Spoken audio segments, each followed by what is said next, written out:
আমাদের সরাইল আশুগঞ্জের মানুষের ন্যায্য দাবি কোনো সরকার না মানে, যেহেতু আমার কোনো দল নাই, হাইকমান্ড নাই, হাইকমান্ডের পা চাটার ব্যাপার নাই, আমি আমার নেতা কর্মী ভাই পরিবার নিয়ে আশুগঞ্জের ব্রিজের সামনে ভৈরবে বৈশা পড়বে।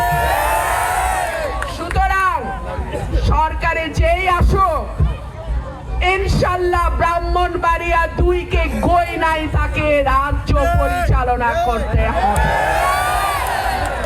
ব্রাহ্মণবাড়িয়া 2 অনেক সময় দেখা গেছে অবহেলিত, সদরের দিকে তাকায়া তাকায়া তাদের দিন চলে। এখনো মাঠে কোনো প্রার্থী সদরে আব্বা ডাইকা চলতে চায়। সরাইল আশুগঞ্জের মানুষের অভিভাবক কাউরে আব্বা ডাকবেন না। সরাইল আশুগঞ্জের মানুষের অভিভাবক হবে সৎ, সাহসী, সত্যবাদী, অন্যায়ের বিপক্ষে যে লড়াই করে সেই রকম মানুষ হবে সরাইল আশুগঞ্জের মানুষের অভিভাবক। প্রিয় ভাই বোনদের বলি, এমনও প্রার্থী আছে কত বড় দেউলিয়া হয়ে গেছে বড় বড় দল। শেখ হাসিনার সময় মেয়র জাহাঙ্গীরের লুঙ্গির তলে থাকতো, শেখ হাসিনার গুণ গাইতো, এখনো বলে শেখ হাসিনা উন্নয়ন করে গেছে, তারেক রহমান তার ধারাবাহিকতায় করবে। এইরকম মানুষরেও তো নমিনেশন দিতে হয়, আফসোস লাগে। এত বড় দল প্রার্থী খুঁজে পাইল না।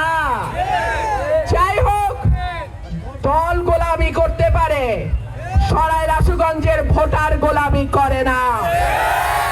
সরাইল আশুগঞ্জের ভোটার এমন ভোটার যেখানকার মোরগও আসলি মোরগ, একটা আরেকটারে শেষ না করা পর্যন্ত থামে না। আমরা লড়াই করা যাক, আমরা অন্যায়ের বিরুদ্ধে প্রতিবাদ করা যাক, আমরা মাথা নিচু করে চলি না। প্রিয় ভাইরা আমার, শুধু গ্যাস না, নানান দিক থেকে সরাইল আশুগঞ্জ অবহেলিত। আমাদের রাস্তাঘাটের উন্নয়ন নাই, আমাদের রোড ঘাটের উন্নয়ন হয় নাই, ভাঙ্গা রাস্তা, ব্রিজ নাই।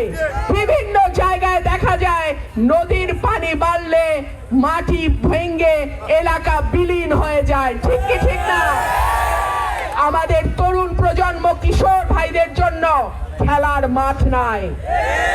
আমাদের স্বাস্থ্য কেন্দ্র, হাসপাতাল, স্কুল, কলেজ, মাদ্রাসা বিভিন্ন জায়গায় অনুন্নত অবস্থায় পড়ে আছে। আল্লাহ যদি আপনাদের দোয়ায়, আপনাদের ভোটে আমাকে আপনাদের এমপি নির্বাচিত করে, সরাইল আশুগঞ্জের রাস্তাঘাটের উন্নয়ন, গ্যাস নিশ্চিত করা, হাসপাতাল সহ অন্যান্য যে সরকারি স্বাস্থ্য কেন্দ্র আছে সেইখানে ডাক্তার, নার্স, ওষুধ, যন্ত্রপাতি যাতে ঠিক থাকে সেই ব্যবস্থা করা,